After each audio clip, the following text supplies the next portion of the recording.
वेळ जाण्यापूर्वी जर का कोणी हालचाल केली तर त्याला एक महत्व असतं. वेळ गेल्यानंतर अरे आपण त्यावेळेला हे केलं असतं तर बरं झालं असतं, या नंतरच्या पश्चातापाला काही अर्थ नसतो. म्हणून मला असं वाटतं की आता ती वेळ आलेली आहे. उपराष्ट्रपती अचानक राजीनामा देतात तब्येतीचं कारण सांगून, त्याच्यानंतर ते गायब होतात. ते कुठे आहेत, काय आहेत, कोणालाच माहिती नाहीये, त्यांच्याबद्दल कोण माहिती देत नाहीये. हे सगळंच एक गूढ वातावरण असं या देशात तयार होतंय. आपल्याला सर्वांना माहिती आहे की आपले आधीचे जे उपराष्ट्रपती होते ते राजीनामा देऊन अचानक गायब झाले. त्याच्यानंतर ही निवडणूक होते. इंडिया आघाडी म्हणून एकजुटीने ही निवडणूक आम्ही लढतो आहोत आणि आमच्या आघाडीकडनं आदरणीय सुदर्शन साहेब, त्यांचा परिचय आपल्याला काय करून देण्याची आवश्यकता नाही, ज्यांनी संविधानाच्या चौकटीत राहून काम केलेलं आहे. आणि आता जी देशाला गरज आहे ती आपली सत्सद विवेकबुद्धी जागृत ठेवून जी शपथ एखादं पद स्वीकारताना सगळेजण घेतात ती संविधानाची शपथ घेऊन न्यायबुद्धीने वागणारे आता आपल्याला उपराष्ट्रपती पाहिजेत. आणि आम्ही सगळ्यांनी असं ठरवलेलं आहे की एकजुटीने या देशातली लोकशाही वाचवण्यासाठी जे काही प्रयत्न करतो आहोत तिला अधिक मजबूती येण्यासाठी आपण ही निवडणूक जिंकण्याच्या इराद्याने लढवायची.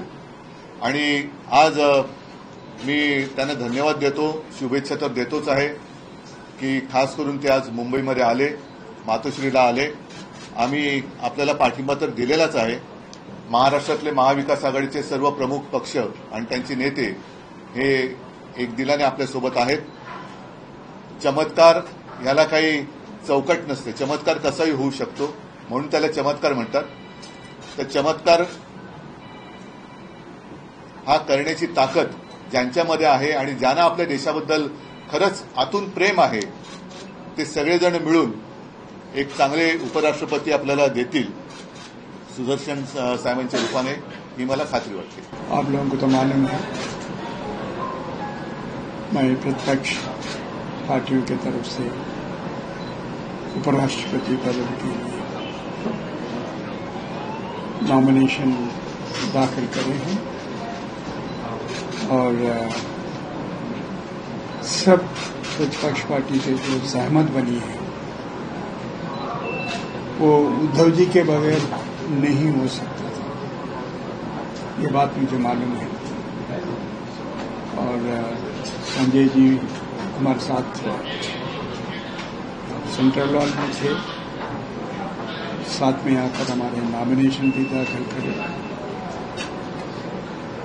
मैं उद्धव जी से एक मर्यादा होती है, ऐसा नहीं है मैं पहले मर्तबा आकर यहाँ पे उनकी मदद मांग रहा हूँ. उनकी मदद तो मिल गई मुझे.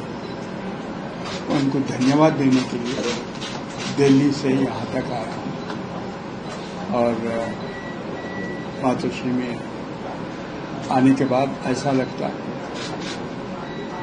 कि कहीं कहीं कहीं महत्वपूर्ण निर्णय यहाँ पे लिया गया देश के हित में, महाराष्ट्र के हित में. It has given many political twists and turns to the Indian political situation, and I know I am sitting at that place, the most respectable place. Once upon a time was the abode of Sri बाला साहब. उनके भी blessings लेने के लिए यहाँ पे आया हूँ मैं और उनके ब्लेसिंग्स तो मिल ही जाएंगे.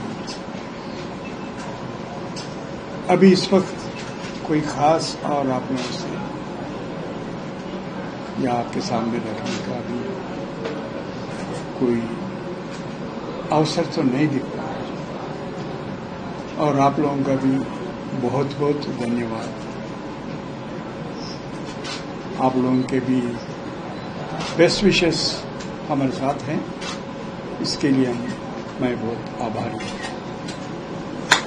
एक सवाल, जैसे कि एनडीए के उपराष्ट्रपति पद के जो उम्मीदवार हैं उनको वोट्स पाने के लिए यहाँ के जो मुख्यमंत्री हैं देवेंद्र फडणवीस, उन्होंने उद्धव जी को या शरद पवार को फोन करके बातचीत की कि हमारे को समर्थन दीजिए करके। वैसे आपकी कोई स्ट्रैटेजी है कि एनडीए के लोगों से आप फोन पे बातचीत करें? स्ट्रैटेजी बता सकते हैं क्या? Sir, you have asked a good question. I have almost drafted the letter, both in English and Hindi, appealing to members of Parliament, all the members of Parliament, irrespective of their party affiliations. Because the Electoral College consists of members of Parliament. And I do not belong to any political party. Therefore, I think I am the most eligible person to request everyone to support my candidature. Uddhavji, एक प्रश्न आहे. उद्धवजी, एक प्रश्न आहे की India अलायन्सकडे विजयासाठी जे आवश्यक संख्याबळ खासदारांचं आहे ते नाहीये, जे एनडीएकडे आहे. अशा वेळेस गोपनीय मतदान आहे. मध्यंतरी हा प्रश्न शरद पवार साहेबांनाही विचारला होता. त्यावेळेस त्यांनी असं म्हटलं की आमचे विरोधी पक्षाचे उमेदवार जरी असले तरी आम्ही नियम आणि चौकटीच्या बाहेर जाऊन काही करणार नाही. तर अशा वेळेस आवश्यक संख्याबळ नसताना विजयाची खात्री कशी वाटते? आवश्यक संख्याबळ जरी नसलं तरी मगाशी मी जे बोलताना म्हटलं की देश एका विचित्र परिस्थितीमध्ये नेला जातोय आणि त्या परिस्थितीत जाण्यापूर्वी जर आपण त्याला थोपवू शकलो तर आपल्या देशातली लोकशाही वाचेल. आणि साहजिकच आहे, साधारणतः 100-150 वर्षांनंतर गुलामगिरीतून जी आपली मुक्तता झाली त्या गुलामगिरीकडे पुन्हा देश जाणार नाही. म्हणून मला असं वाटतं की संख्याबळ जर का बघितलं तर नुसत्या संख्याबळावरती निवडणूक अवलंबून असती तर निवडणूक घेण्याचाच अर्थ नाहीये.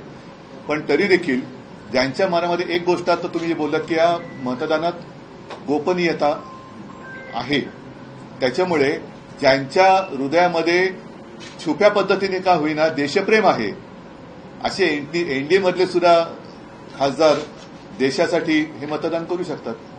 त्यांच्या देशामध्ये करायची ते खुलकर वो बात नहीं कर सकते, लेकिन दिल में देश के लिए प्यार है अशी लोक देशासाठी म्हणून मतदान करू शकतील. म्हणून मी मगाशी म्हटलं की चमत्काराला काही व्याख्या आणि आकार नसतो. तर ही निवडणूक ज्यांच्या मनामध्ये, जसं आता सुदर्शन साहेबांनी सांगितलं की सगळ्यांनाच ते विनंती करणार आहेत आणि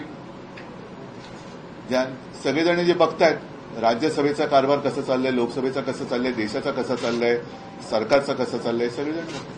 मध्यंतरी फडणवीसांनी तुम्हाला आवाहन केलं होतं किंवा फोनवर जे तुमच्याकडे पाठिंबा मागितला होता त्यावेळेस त्यांनी असं म्हटलं होतं की एनडीएचे जे उमेदवार आहेत सीपी राधाकृष्णन हे महाराष्ट्राचे मतदार आहेत, महाराष्ट्राचे राज्यपाल आहेत. आता मतदार यादीतलं त्यांचं नाव हे बघावं लागेल आणि त्यांच्या म्हणजे देवेंद्र फडणवीसांनी मला फोन केला होता, ही गोष्ट सत्य आहे. मला एका गोष्टीचं थोडंसं आश्चर्य वाटलं की माझा पक्ष चोरला, माझा पक्ष फोडला, तरी देखील त्यांच्यासमोर उभे राहून जे माझे निवडून आलेत, जनतेने निवडून दिलेत, तेही त्यांना पाहिजेत. या विनंतीला काय अर्थ आहे? आणि मग तसं जर का पाहिलं तर राष्ट्रपती पदाची जेव्हा निवडणूक होती तेव्हा तर मी न मागता शिवसेनेने त्यांना मतदान केलं होतं. कोणी मला विनंती केली नव्हती. निवडून आल्यानंतर सुद्धा कोणी मला, माझी अपेक्षा नव्हती धन्यवाद सांगायला, पण एक कर्टसी ज्याला म्हणतो, फोन काय आलेला नव्हता. आता जेव्हा गरज असेल तेव्हा वापरा आणि गरज संपली की फेकून द्या, या पद्धतीलाच आता आपल्याला नाकारलं पाहिजे. गुप्त मतदान आहे आणि तुम्ही म्हणताय की चमत्कार होईल, तुम्हाला आशा आहे पूर्ण आशा आणि ह्याचं काय सांगड कशी घालतात? आशा ही आशा असते. उम्मीद पे दुनिया कायम है. उद्धव साहेब, आज संपूर्ण मुंबई ठीक आहे, मला असं वाटतं नंतर बोलतोय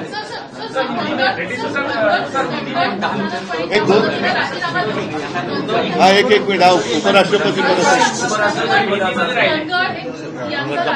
पद्धतीनं पाहिलं त्यामुळे एनडीएमध्येच आधी काही खासदारांमध्येच नाराजी आहे, त्याचा परिणाम कुठेतरी तुमच्या मी बघा असं आहे, वेळ जाण्यापूर्वी जर का कोणी हालचाल केली तर त्याला एक महत्व असतं. वेळ गेल्यानंतर अरे आपण त्यावेळेला हे केलं असतं तर बरं झालं असतं, या नंतरच्या पश्चातापाला काही अर्थ नसतो. म्हणून मला असं वाटतं की आता ती वेळ आलेली आहे उपराष्ट्रपती अचानक राजीनामा देतात तब्येतीचं कारण सांगून, त्याच्यानंतर ते गायब होतात. ते कुठे आहेत, काय आहेत, कोणालाच माहिती नाहीये, त्यांच्याबद्दल कोण माहिती देत नाहीये. हे सगळंच एक गूढ वातावरण असं या देशात तयार होतंय. सर, जैसे आपने कहा कि जो जुडिशरी है वो इलेक्शन का हिस्सा बन रही है, ये देश के विकास के लिए, डेमोक्रेसी को मैंने स्ट्रेंथन कब करने कहा जुडिशरी? आपने कहा सर कि जो देश की डेमोक्रेसी को पसंद करते हैं, उनको स्ट्रेंथन करना चाहते हैं, वो चुनाव में आ रहे हैं. रेड्डी सर एक अच्छी पोजीशन पे रह चुके हैं, सुप्रीम कोर्ट पे रह चुके हैं, लेकिन हितेन जैन एक शख्स हैं जो कि 23rd law commission K of India K member हैं. उन्होंने इस पूरे सिस्टम पे सवाल उठाया. उन्होंने कहा कि जो जजेस पॉलिटिकल नहीं, वो विषय अलग है. डाउट नहीं, मिक्स मत करो.